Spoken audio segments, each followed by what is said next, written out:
Hello, I'm Ryan Baldwin with Senior Resources and Benefits, and I have Craig Riffle here with me today. Craig's an attorney, a CPA, and has been helping his clients for over 30 years with asset protection, estate planning with long-term care. And today we're going to be talking about one of his articles, the most overlooked issue in estate planning. How are you today, Craig? Good, yourself? Doing good. Hey, so for those of our viewers that haven't read it, can you give us a quick overview of that article? Sure. That article talks about one of the biggest issues, probably the biggest issue that's overlooked in most estate plans, and that's long-term care. Long-term care is becoming a bigger and bigger issue in the United States, as well as the world, if you will, because people are living longer and the cost of that care is getting more and more expensive. And what the article focuses on is the fact that many times there is, or in most cases, there's lots of time and money spent on addressing many of the issues that people may encounter in their estate planning, but there's no thought given to this long-term care issue. And the odds are so great that someone's going to need it, it's really something that needs to be addressed. Yeah, absolutely. In the article, you talked about different ways that a person can pay for it. Do you mind giving us a quick overview of that? Sure, and I just want to make sure I clarify. When I talk about estate planning, people get a little confused. You know, people use different terminology all the time, and estate planning really means it can mean using a will, a trust, planning for the future, and whatever that is, power of attorneys, advance directives, but really it's getting your affairs in order, not only for a death, but during their lifetime. But when you look at long-term care, that's something that needs to be addressed because there's 5 ways people are going to pay for it. One is they can self-pay, meaning write the check. Now, I understand some clients will raise their eyebrows and like, well, do you know how expensive that is? Yes, I do. I know how expensive that is. But we always want to keep that option out there, Ryan, because it's the simplest thing for them to do. I mean, from a physical standpoint. Now, emotionally, it may be more difficult to do, but that's the first option. The second is long-term care insurance.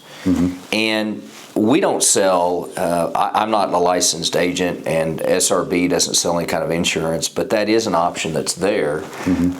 One of the things I'm going to do in the future is write an article about things to think about, because I've run into long-term care insurance from time to time. Very few people have it, is what...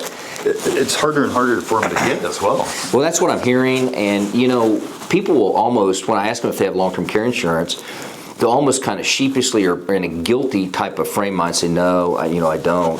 What they need to people need to understand is that most people don't. There's only about CMS, which is the Centers for Medicare and Medicaid Services. That's the federal agency that governs Medicare and Medicaid. And they publish statistics all the time. And according to CMS, less than 5% of the population has any kind of long-term care insurance. Wow. So when people... If you ask them if they have long-term care insurance, they shouldn't feel embarrassed or bashful about the fact that they don't, because they're in the group of 95% that don't. And I would tell you this: what I found over the years is even that 5% that says they have long-term care insurance, most of them are underinsured, because the next question I'll ask is, well, what's your daily benefit? Meaning, how much does it pay per day? Well, the cost of care right now is right about $250 to $300 a day.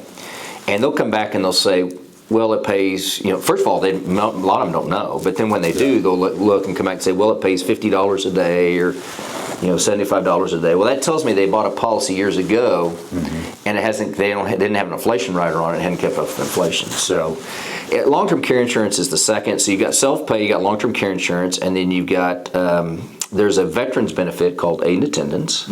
Okay. What a lot of people don't know about aid and attendance is that not only can the veteran qualify for that, but the veteran's spouse or surviving spouse can qualify for that benefit. It's not as big, but it's not service connected. In other words, it pays for custodial type of care, like in a nursing facility or at home, that type of thing, or assisted living. It's a very good benefit for it.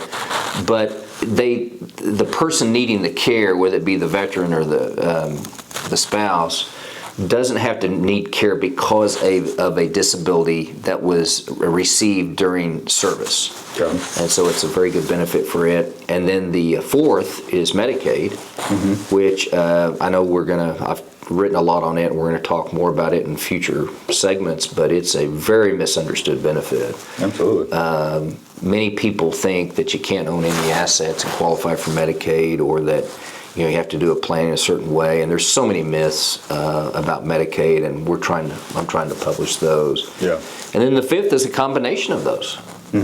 Sometimes people will come in and they'll say, well, I've got some liquid assets and I'm okay. I mean, I don't like it, but I'm willing to lose the liquid assets to pay for care. But that Centennial Farm that was settled during the land run, Yep. I can't lose been in our that. family for years. Right. Granddad settled that, or great-granddad Right. settled that, I can't lose that. Or there may be specific assets, maybe there's assets that the kids are using as well in a business or whatever it is, and they can't afford to or don't want to lose those, but they can protect an unlimited amount of assets, depending on the way it's structured. So it's really those 5 ways that are out there. And now, some people will think, they'll do the old ostrich stick, the ostrich sticks their head in the sand thinking, okay, if I don't think about it, it's going to go away. Well, that is an election to do the first, to self-pay. And that's okay as long as they recognize that that's what they're doing. Yeah. How many people probably would need to do the estate planning? I mean, as far as 1 out of every 5 people, 1 out of every 2 people? I mean, Well, as far as estate planning itself, the pure estate planning regarding doing a will or a trust or whatever it is, everybody needs to do that type of planning. Sure. They need to have something in place. Now, some attorneys will push clients to do trust because they want to do the trust work. Other attorneys will push them to do a will because they want to do the probate. In my practice, I felt like that's backwards. That's trying to fit the solution to the client the client solutions to the solution to the client. So we offer both, and what we do that and try to fit it. I will tell you, most people use a trust, but then a lot of people stop there, and traditionally that's where the discussion has been, is that you want to use a will or a trust, and they stop there, and they never address. The planner never addresses with the client this issue of long-term care. If they just do the will or the trust, the basic, typical estate plan will or trust, they're not going to be addressing the long-term care issue. Yeah. So then what happens, because we've seen it, is they walk out of that attorney's office thinking they're protected. No. Well, then they need care. And either the spouse or child or whatever come in to that attorney that did that planning, and they're upset or they're concerned, and then they find out that they're not protected for long-term care. Then they're upset because when they walked out of the attorney's office, they understood they were protected. Well, the question is, protected from what? Yeah. They may have been protected, let's say they use a trust, they were protected from probate, but there was no discussion about long-term care. It was never discussed. So they weren't protected for long-term care. And so what they're faced with is they're losing all their assets, their entire estate, for long-term care because it was never addressed. Yeah.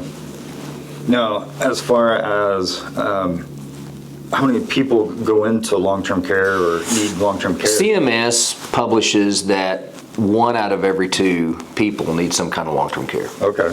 And I will tell you that my practice and my personal life both have been right on that. That has held true over the last 30 years.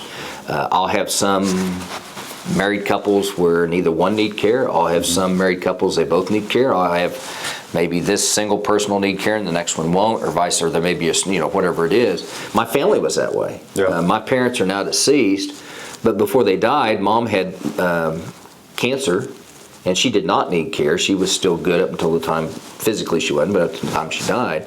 But my dad had Lewy body dementia, and he needed care, and so they were 1 out of every 2. And with the cost today, it's a staggering statistic. Absolutely. The cost today for long-term care, and I want to make sure I'm clear, when we're talking about long-term care, we're not talking about, some people equate that to going to the nursing home. Right. It can be, but in many cases, it can be care at home as well. So just the care we're sitting in north central Oklahoma. Right. And the care in Oklahoma, for just basic semi-private room care, is $8,000 to $10,000 a month. That's crazy. It is. That's crazy. How many clients and I know you've worked as a professional in the financial world. How many clients have you run into that pay pay $8,000 to $10,000 a month in perpetuity with there's no end to it. Right. I mean, no. Or they don't know when the end's going to happen, I guess I should Right. say. As I said, they don't know when the bleeding is going to stop. Right. And so they really don't know that. And so it's a very scary proposition. It could be just a few months or it could be a few years or whatever it is. Mm-hmm. And then if you get specialized care, it's even more expensive than that.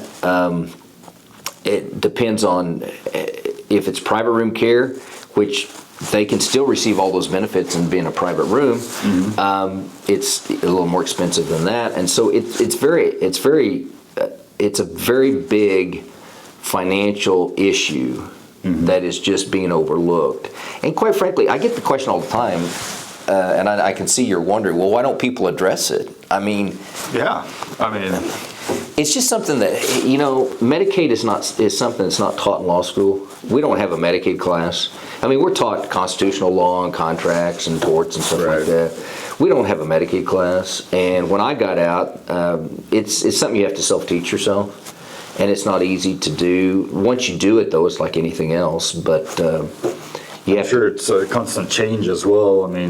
It is, and that's the other thing. If you don't do a fair number of those type of cases on a regular basis, that's how you stay current. Because quite frankly, there isn't a whole lot of continuing education on the subject either. There's a little here and there, but so the guys that practice it, there's a very limited number that practice it on a regular basis. And when I say limited number, I'm talking like a handful in the state that do that. And so if someone is interested in that, they really need to seek someone out like that and make sure they get good advice. Yeah, absolutely. Well, Craig, we are out of time. I really appreciate you coming today. I know. So thank you so much, and we'll look forward to your next article. Thank you. Thank you.